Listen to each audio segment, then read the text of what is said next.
Alrighty, so this is a 2008 Impreza, changing the axle seals and ball joints.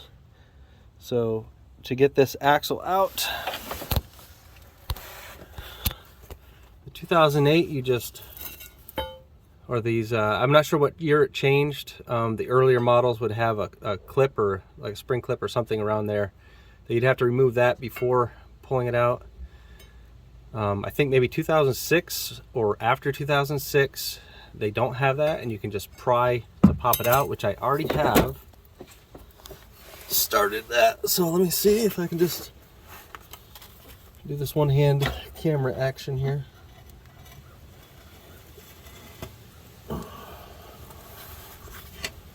Pull the axle out, pull the old seal out. Get up in there with this pry tool.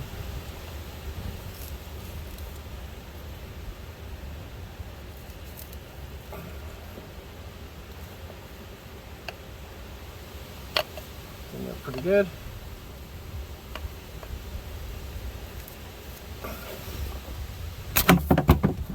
It was tight. Got it out.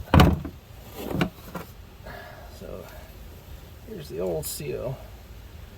So here's the old seal, and if you can see in here, there's no spring like the new seal has. Come on, can't get it to focus. This little spring in there that keeps the tension on there around the axle.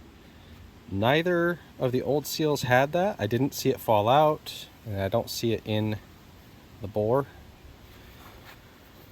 So the previous owner had a new clutch put in, and I'm wondering if they either used the old seals and didn't have the springs in there, or if they put new springs or new seals in without springs. It's just been leaking. So I'm installing the new seals, and I'm just hoping that this fixes the issue. I do not have a seal driver, and with these Subaru seals, it's got this rubber flange on this side, so you got to be careful not to damage that. So what I did, took a large socket and ground down the inside. The outside diameter of the socket is just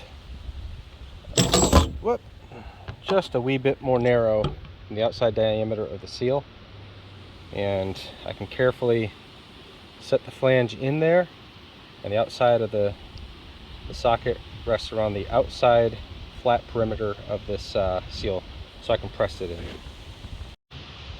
So this is what it looks like. So I'll set that in the bore, tap it lightly to start it, and then drive it in all the way. Make sure it's completely seated. So there's the new seal installed.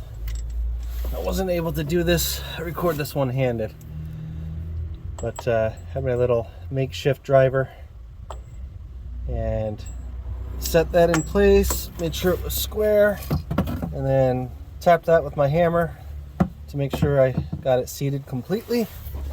Now we need to reinstall the axle.